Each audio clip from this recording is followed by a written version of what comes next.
her red umbrella, and the room I wasn't meant to see. I first noticed the umbrella before I noticed the silence. It lived in the back seat of our car for 2 weeks, scarlet and glossy like a tongue you can't ignore. Lena hates red. She likes colors with museum lighting, bone, slate. A secret green she calls eucalyptus, and I call the paint you can't find at the hardware store.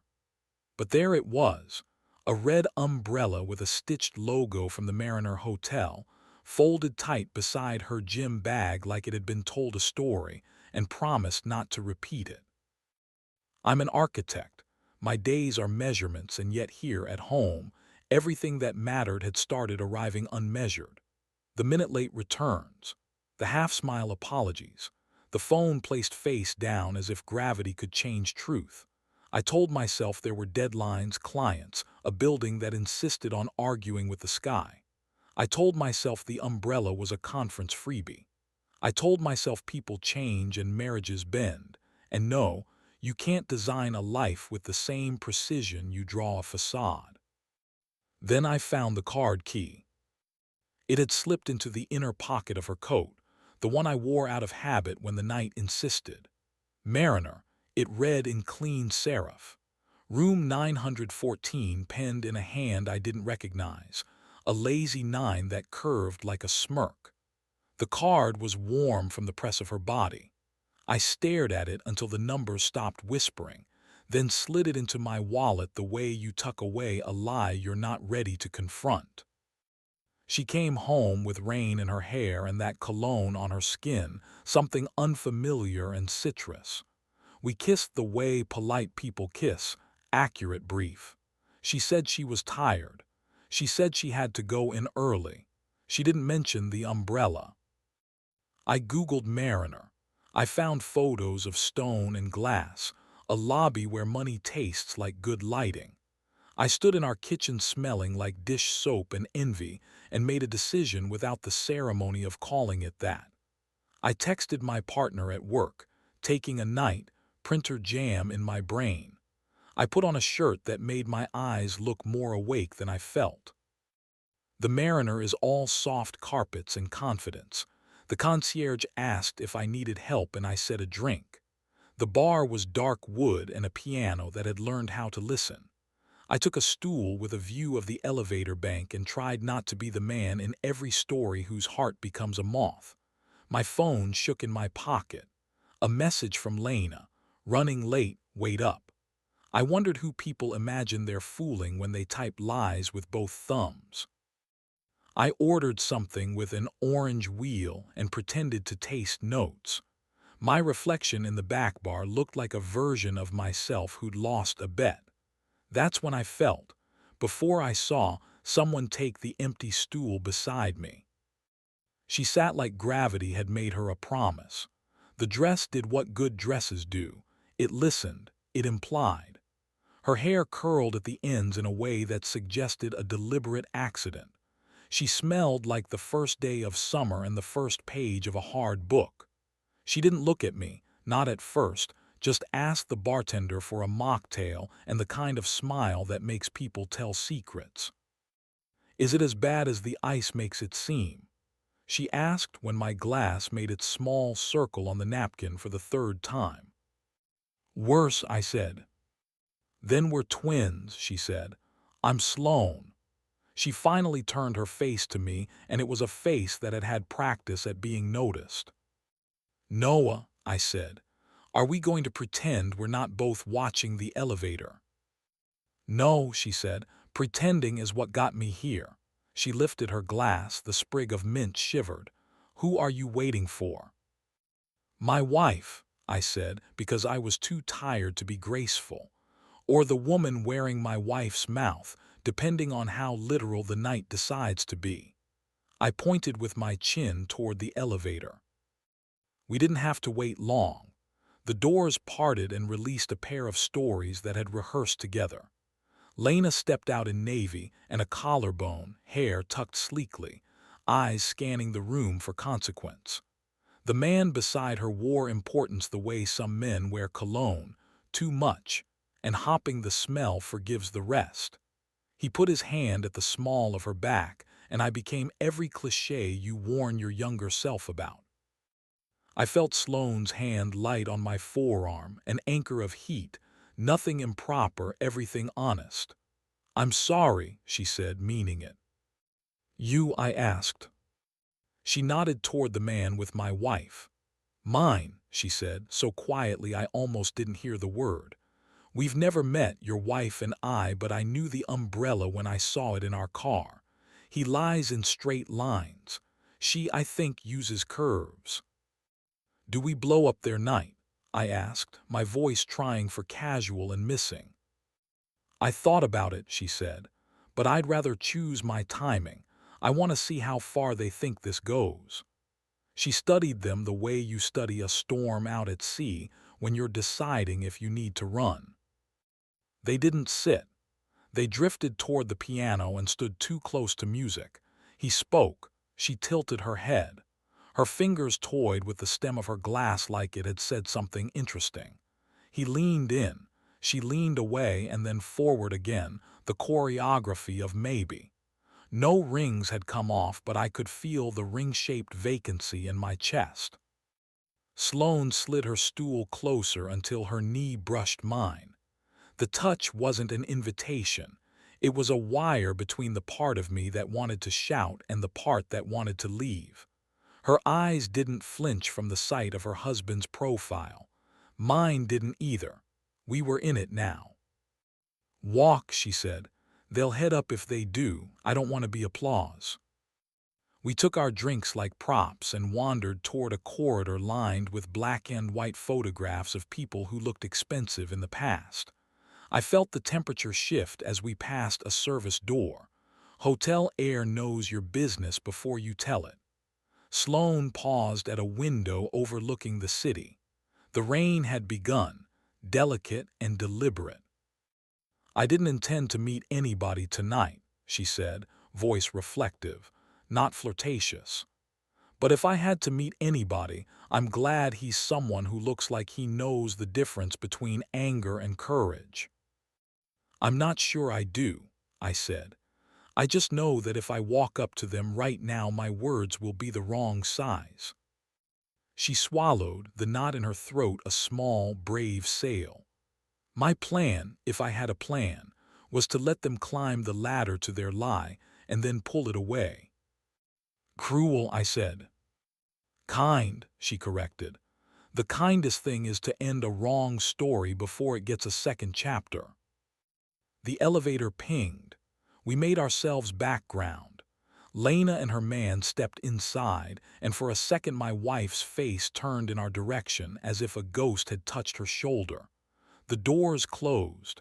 I stared at the numbers glowing as they rose. 7, 8, 9. "Room 914, I said, the numbers leaving my mouth like a confession. Sloane's eyes flicked to mine. "You too." I showed her the card in my wallet. She showed me one in hers, the same lazy 9, the same careful mistake. "What do we do?" I asked.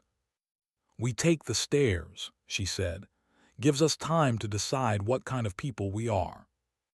We climbed in silence broken by breath and the small protests of a hotel built too handsomely to hurry.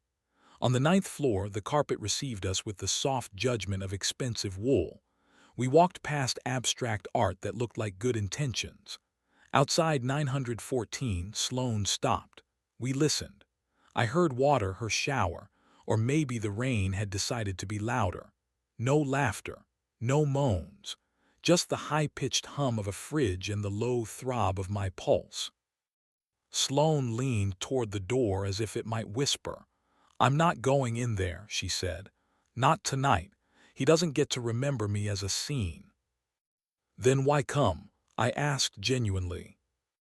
"To prove to myself that I could," she said, "and to give him a chance to be better than this. He won't take it, but I'll sleep knowing the door existed."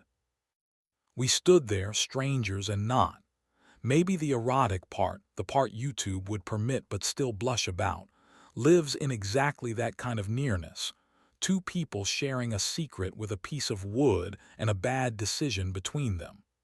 Sloane exhaled and watched her breath make a faint ghost on the polished brass of the number plate. It disappeared. "Come with me," she said. "There's a small lounge at the end of the hall. No one will be there. This floor thinks it has better places to be." Her smile was crooked, reckless. "We'll sit until we understand what not to do." The lounge was 2 chairs and a table with a flower that didn't pretend. The city lay beneath us like wet ink. I felt the weight of the room without even sitting. Sloane sank into one chair and tucked her legs under herself. I took the other. Our knees pointed at each other the way magnets talk when they think no one listens. "I want to ask you something," she said. "Ask." "When did you know," she said, "that your marriage had begun to drift? Not tonight, before that." "It wasn't one thing," I said. "But I remember this. She stopped asking me to taste things. We used to cook and she'd lift a spoon and hold it up like a promise. I liked the intimacy of deciding together when something's done. One day, maybe after too many late emails or because I forgot to look up, I realized the spoon hadn't been offered in weeks." Sloane closed her eyes as if stung. "He stopped telling me about the in-betweens," she said. "He'd come home with outcomes, deals closed, meetings won, but not the version where he was scared. I think cheating begins when you hide your fears." "And then the red umbrella," I said, smiling without joy. "And then the umbrella," she echoed. We fell quiet. I could hear through the wall the steady, anonymous weather of a hotel, the sigh of the ventilation, a laugh down the hall, a door learning how to close. Sloane craned to look at the rain, then stood and walked to the window. The city cast her reflection at me, all silver and implication. "Will you come here?" she asked. "I don't want to look at this alone." I rose and joined her. We were inches apart, not quite touching. In the glass we were already a pair. The rain picked up, fat drops thrown by a hand that wanted to hear them. She slipped her palm into mine, the quietest kind of touch, and I felt its warmth through my whole body. Not hunger, affirmation. The kind of heat that says, "You are here. You are human. You are wanted even in this." Her head turned. The line of her mouth was both brave and worried. I bent without deciding, and our lips met like that red umbrella, unexpected, undeniable. It wasn't a kiss that undressed anything. It dressed the wound. It was warm and steady, a press and a pause, her breath mixing with mine. When we parted, we stayed close, foreheads leaning as if the world had tilted and this was the new level. "I needed that," she said, a tremor entering her laugh. "Me too," I said, and meant it with my bones. We sat again, and this time she curled into the chair and took my hand for the simple fact of it. We spoke in the low register people reserve for confessions that won't survive daylight. We traded histories. I told her how Lena and I fell in love renovating a broken apartment, how nothing had felt as erotic as scrubbing a floor together at midnight, and knowing we were building the room where we'd sleep. Sloane told me about the first night she saw her husband cry, how she'd loved him harder for it, how the absence of that vulnerability had made her feel like a burglar in her own life. We did not undress. We did not turn the lounge into a scene. Our palms stayed entwined, our knees pressed. Her head found my shoulder once and lingered only long enough to teach my shirt the shape of her. We talked until the rain softened back into background. When we finally stood, it was like waking from the kind of dream you can take with you. At the elevator, we found ourselves smiling like accomplices who'd chosen not to commit the crime. "What now?" I asked. "Now," she said, "we leave them the truth to find in the morning." She took out a little note card from her clutch, hotel stationery with more self-esteem than paper needs. She wrote 2 sentences with clean, assertive script. She slid the card under 914 and rose. "He'll understand the message," she said. "I saw. I chose not to be you." Downstairs, the night had changed temperature. We stepped toward the doors and the hotel breathed us out into the wet city. Sloane popped the red umbrella, the umbrella that had begun our undoing, and held it over our heads. We fit beneath it with a rightness that made me ache. Our shoulders touched. Our hands didn't. "Will you be okay?" she asked. "I don't know," I said, "but I know what not to be now."